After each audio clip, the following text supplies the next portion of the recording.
देश भर में चुनावी माहौल बन चुका है। राजनीतिक पार्टियों की बात करें तो सभी दल पूरी तरह से तैयारी में हैं।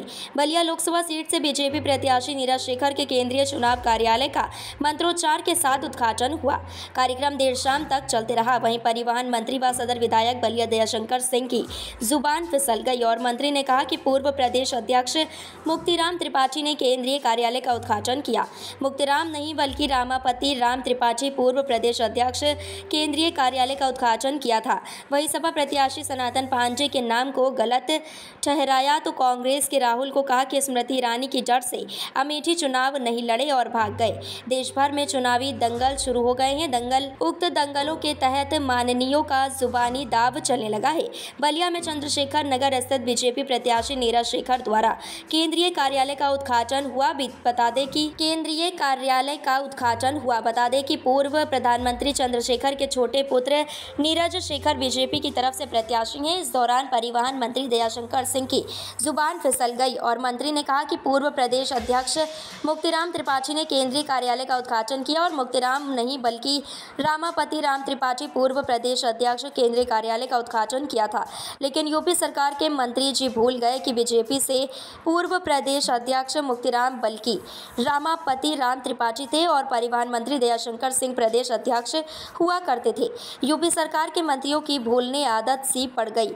वहीं राहुल गांधी पर जमकर हमला बोलते हुए कहा कि देखिए, पहले राहुल जी भी लड़ते थे, सोनिया जी भी चुनाव लड़ती थीं। कहा कि राहुल जी जब अमेठी से चुनाव हार गए तो अपनी माता जी की सीट पर रायबरेली लड़ने आए हैं। इस बार वहां से भी हारेंगे। कहा कि अमेठी क्यों छोड़कर भाग गए। स्मृति ईरानी के सामने लड़ने में डर लग रहा था उनको कि वो आ गए रायबरेली। कहा कि अमेठी से डर करके पहले केरल भागे, वहां से भी हार रहे हैं तो अमेठी कह रहे थे कि आकर लड़ेंगे, क्यों नहीं लड़े। फिर रायबरेली लड़ रहे हैं। इस बार रायबरेली से भी राहुल गांधी हारेंगे। सपा प्रत्याशी सनातन पांडे को परिवहन मंत्री ने दिया नसीहत, पहले नाम बदले। परिवहन मंत्री ने बलिया लोकसभा सीट से समाजवादी पार्टी के प्रत्याशी सनातन पांडे को भी नसीहत दे डाला। केंद्रीय कार्यालय आज बलिया लोकसभा के लिए हुआ। ये बहुत ज्यादा कार्यालय है। माननीय चंद्रशेखर जी 8 बार सांसद इसी कार्यालय से हुए। माननीय नीरज जी भी 2 बार सांसद इसी कार्यालय से हुए और फिर से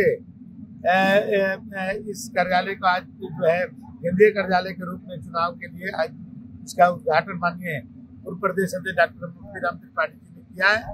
और इस बार ऐतिहासिक विजय जो है भारतीय जनता पार्टी की होगी, क्योंकि अब चंद्रशेखर जी और भाजपा की दोनों ताकत से इस बार रिकॉर्ड मतों से नीरज शेखर जी जीतेंगे। देखिए, पहले राहुल जी भी लड़ते थे और सोनिया जी भी लड़ती। राहुल जी जब अमेठी से हार गए तो अपनी माता जी के सीट पर आकर के रायबरेली लड़ने आए हैं। इस बार वहां से भी हारेंगे। इस बार 80 की 80 सीटें भाजपा जीतेगी। अमेठी क्यों छोड़ के भाग गए? हिम्मत थी तो क्यों नहीं लड़ लिए? क्योंकि क्या स्मृति ईरानी जी के सामने लड़ने में डर लग रहा था उनको, या अब आ गए रायबरेली? तो क्या मानते हैं को डर कर और राहुल गांधी डर कर स्मृति ईरानी से करके अमेठी से डर गए। पहले अमेठी से डर के केरल भागे, वहां से भी हार रहे हैं। जब वहां से हार रहे हैं तो अमेठी कर रहे थे, अमेठी आके लड़ेंगे, क्यों नहीं लड़े? तो फिर रायबरेली लड़ रहे, इस बार रायबरेली से भी हारेंगे। तो इसलिए सनातन पांडे जी अपना नाम बदले, वो अपना नाम बदले। उनके माता पिताजी आज दुखी होंगे। आज स्वर्ग में उनके माता जी पिताजी दुखी होंगे कि जिस सनातन को मैंने सनातन नाम रखा, ये उस पार्टी में काम कर रहा है जो सनातन का विरोध कर रहे हैं। समाजवादी पार्टी सनातन का विरोध कर रही है, तो पहले वो उस पार्टी से अलग हटे हैं, तब जाकर के फिर वोट मांगे बलिया के लोगों से। लेकिन जो उनका नाम रखे, उनका माता पिता बड़ा सोच समझ के रखे थे सनातन, लेकिन सनातन विरोधी पार्टी में काम कर रहे हैं, ये गलत बात है। तो बलिया में एक तरफा चुनाव है, केवल कमल का कमल, मोदी मोदी मोदी।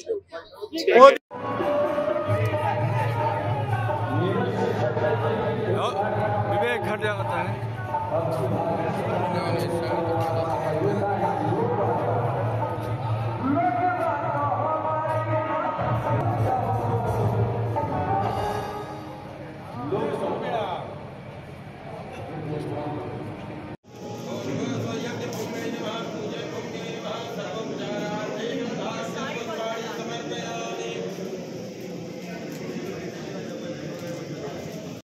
जी प्रिय भाई श्री रियाजुद्दीन राजू जी भाई दिव्येंद्र प्रताप सिंह जी, बलिया की धरती से चल करके आए हुए भाई आदित्य नारायण तिवारी जी, भाई कमलेश सिंह जी, आप सभी का हम हृदय की गौरव भाई हर सिंह जी, जो सदैव भारतीय जनता पार्टी और हम सबके लिए काम करते हैं। हम आपका सम्मान करते हैं। जब भी हम देखते हैं अपने साथियों के साथ भारतीय जनता पार्टी को आगे बढ़ाने में आप काम करते हैं।